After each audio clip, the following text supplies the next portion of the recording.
کە منە و شوێنانەی لە باڵەکایەتی مین ڕێژ نەکرابن.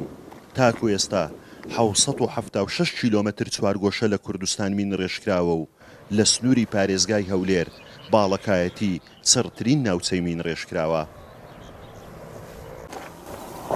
قوربانیەکان ئەگەر بێت و هاونیشتیمانیان یارمەتیمان نەدەن، هاوکارمان نەبن، یاخود بە جۆرەی ئەوە بەپێی ئەو بەرنامانەی کە تیمەکانی هوشیاری ئێمە بۆ هاونیشتیمانیان باسێکن لەگەڵی نەڕۆن بەداخەوە قوربانیمان زیاترە بێتن. بۆیە ئێمە هەمیشە داوا دەکەین و خوازیارین هاونیشتیمانیان بەو پەڕی هوشیاریەوە بەو پەڕی هاوکاریەوە هاوکارمان بن بۆ ئەوەی ئێمەش بتوانین هاوکاریان بین لە داهاتوو بتوانین ئەو ناوچە پیسبوانەی بە مین و تەقەمەنی پاک بکەینەوە بە کوردستانێکی خاڵی لە مین بۆ نەوەی داهاتوومان بەجێبێڵێن. لە سنووری پارێزگای هەولێر یەکێک لەو شوێنانەی کە زۆر بە سڕی مین ڕێژ کراوەوە بۆتە خاڵی یەکەم یاخود چەقی ناوچە مەترسیدارەکان لە سنووری پارێزگای هەولێر سنووری قەزای چۆمانە باڵەکایەتی و زۆربەی ئەو مین و پاشماوانی جەنگی کە لەو سنوورە هەنا لە جۆری زۆر هەرە ترسناکەکەن.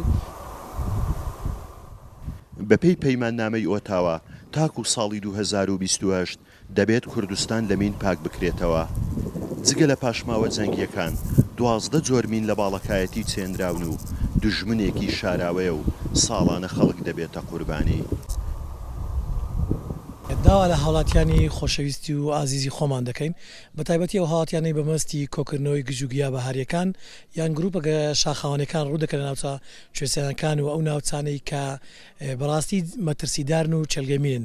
بۆیە داوای دەکەن کە لە کاتی سەردانکردندان بۆ ئەو ناوچانە پێش ئەوەی گەشت یان سەردانی هەر ناوچەیە بکات ئەگەر شارەزایت نییە وا باشترە لە خەڵکانی ناوچەکە کەسانی شارەزا بپرسی ئەگەر نا ڕاستەخۆ دەتوانی پەیوەندی بە هێڵی گەرمی دەستگای مین ژمارە 182 بکەیت کە هێڵەکە بە خۆڕایی و بێ بەرامبەر بۆ هەڵاتیاندانرا دەتوان لە هەر کاتێک پەیوەندیمان پێ بکەن.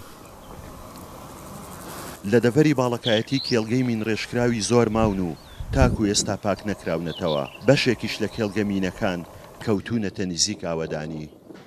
پێشەوە مەحموود کورسات نیوز چۆمان.